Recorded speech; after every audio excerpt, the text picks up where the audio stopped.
Assalamualaikum warahmatullahi wabarakatuh. Di sini saya akan menerangkan tentang perkembangan peserta didik dan dosen pengampu Ibu Juli Astuti, MPD.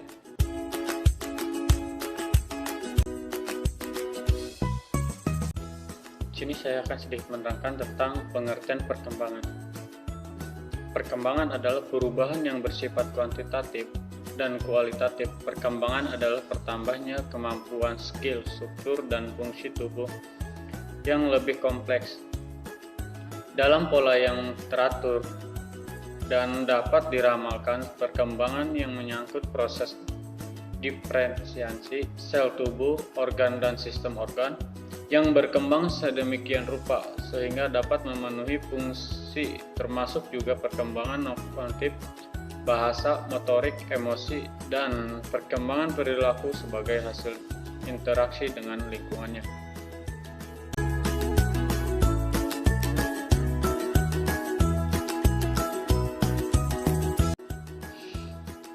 Prinsip-prinsip perkembangan menurut Herlock 1980 ayat 5-9 adalah 9 prinsip perkembangan. Dasar-dasar permulaan, sikap kritis, peran kepekaan, dan belajar. Setiap perkembangan mempunyai perilaku karakter. Setiap tahap perkembangan mempunyai resiko. Semua individu adalah berbeda. Perkembangan dibantu rangsangan mengikuti pola tertentu yang dapat diramalkan. Perkembangan dimenuhi perubahan budaya dan harap sosial pada setiap tahap perkembangan.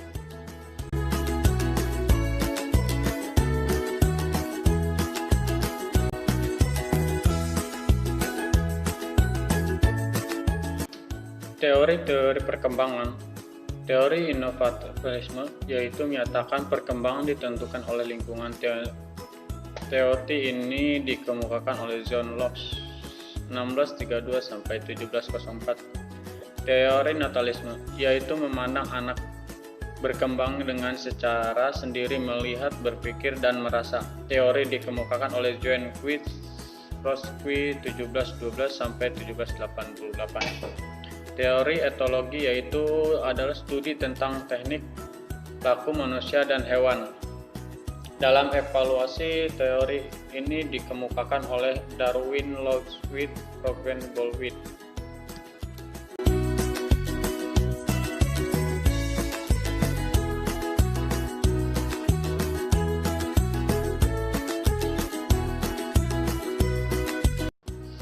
Tahap-tahap perkembangan. Tahap-tahap perkembangan manusia dalam pandangan psikologi menurut Rosqui tahun 2017 ayat 17-19 menjadi 9 bagian. Ke-1, tahap oral usia 0-24 bulan. Tahap anal usia 2-3 tahun. Yang ketiga, tahap balik atau oedipal usia 3-6 tahun. Tahap latensi usia 6-11 tahun. Tahap obatas ini keputusan di atas 11 tahun. Masa remaja, masa dewasa di tahap oral, masa dewasa madya 9, masa usia lanjut. Pada tahap ini keputusan anak terletak pada ototik, yaitu kesempatan anak menghisap puting susu ibunya. Freud memandang konsep nanisme, mencintai diri sendiri, sudah ada sejak masa bayi, di mana bayi merasakan kenyamanan dari menyusui kepada ibunya dan mengulang perbuatan tersebut dengan mengisi jarinya. Meskipun dia tidak lapar, anak-anak juga mencoba mempertahankan kedatangannya dengan ibunya dengan menggigit dan menangis. Yang kedua, tahap anal usia dunia sampai 3 tahun. Selama usia ini, wilayah anal harus menjadi fokus menarik anak. Oleh sebab itu, pelantikan menggunakan toilet sangat tepat dilakukan pada usia ini. Yang ketiga, tahap balik atau oedipal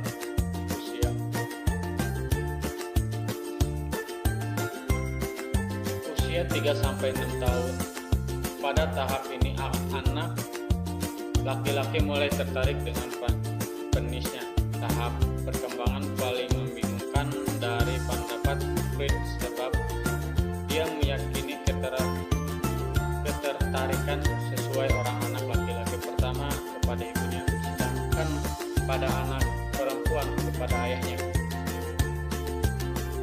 Namun karena dia menyadari hal tersebut tidak dapat diterima lingkungan, maka meningkatkan potensi persangkaan dengan ayah atau ibunya yang dilakukan dengan istilah Oedipus kompleks dan Ehrhoff kompleks.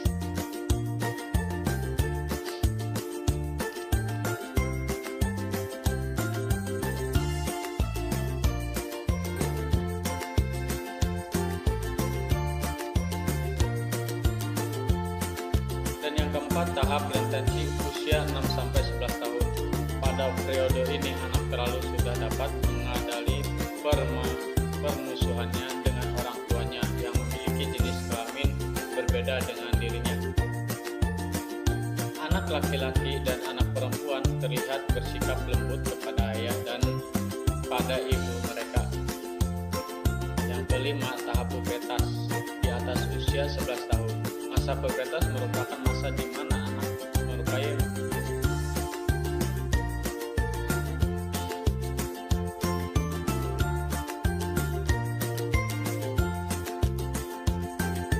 keenam, masa remaja.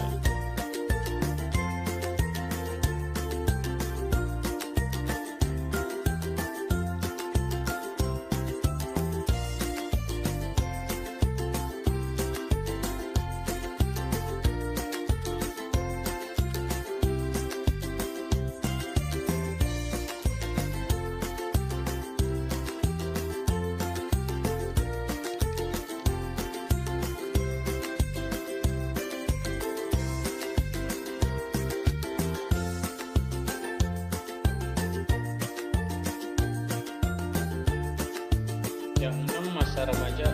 Masa remaja dimulai dari usia 15 sampai 18 tahun. Masa remaja merupakan masa perlihat dari anak menjadi dewasa.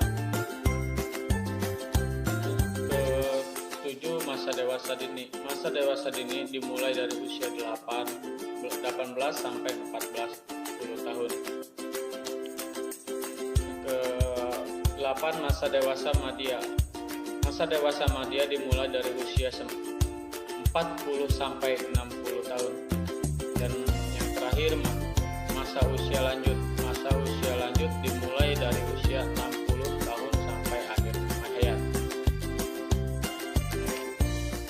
Perkembangan manusia dalam ajaran Islam terdapat dalam Qiyas Al-Nun ayat 1 13 sampai 14, Qiyas Al-Alaq ayat 1 sampai 3, Al-Zumur ayat 6, yang di dalamnya terdapat tahap perkembangan secara umum. Faktor-faktor yang mempengaruhi perkembangan: interaksi, seks, kelancaran kebangsaan, posisi dalam keluarga, makanan, luka dan penyakit hewan, dan sinar kultur.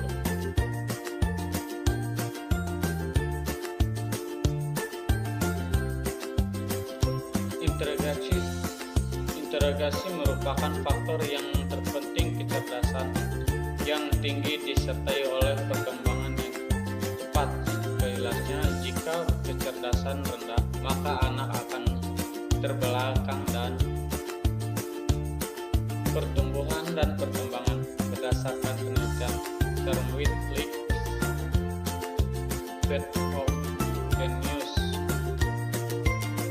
Kedua, perbedaan perkembangan antara kedua jenis tidak dapat jelas yang nyata penghilangan dalam kecepatan dalam pertumbuhan jasmaninya pada waktu lahir anak laki-laki dan anak perempuan lebih besar daripada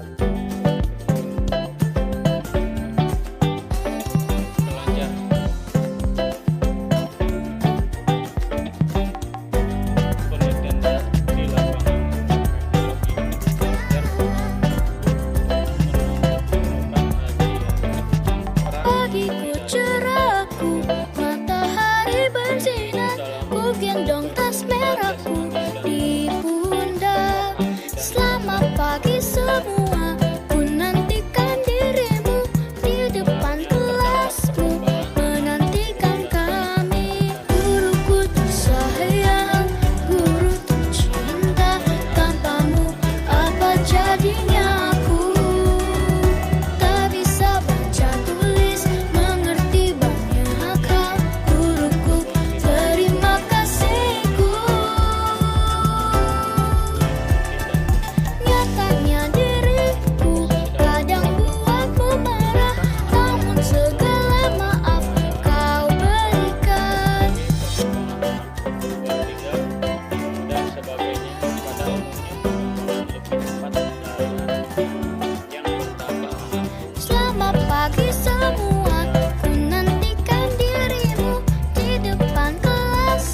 apa jadinya aku? Tak bisa baca tulis, mengerti banyak hal. Guruku, terima kasihku. Pagiku cerahku, matahari bersinar, ku gendong tas merahku di pundak. Selamat pagi semua, ku nantikan dirimu di depan kelasmu, menantikan kami. Guruku tersayang, guru tercinta. Guruku tersayang, terima kasihku. Kultur adalah sama. Ini menggunakan pendapat bahwa sifat-sifat anak bayi itu adalah universal dan bahwa budayanya yang kemudian merupakan sebuah dasar tingkat aku anak dalam proses berkembang. Saya sampaikan kurang lebihnya. Assalamualaikum warahmatullahi wabarakatuh. Pagiku cerahku, matahari bersinar, ku gendong tas merahku di pundak. Selamat pagi semua, ku nantikan dirimu di depan kelasmu, menantikan kami. Guruku tersayang, guru tercinta, tanpamu apa jadinya aku? Tak bisa baca tulis, mengerti banyak hal. Guruku, terima kasihku. Nyatanya diriku kadang buatmu marah, namun segala maaf kau berikan.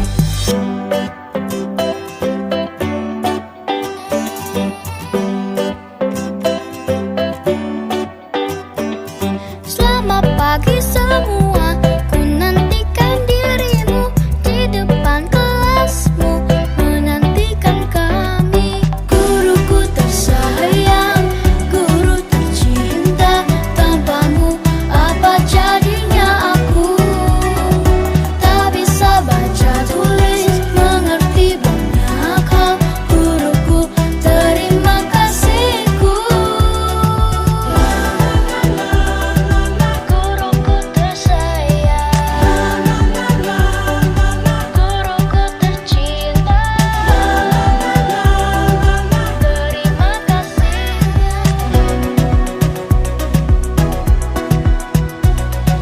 Guruku tersayang, guru tercinta, tanpamu apa jadinya aku?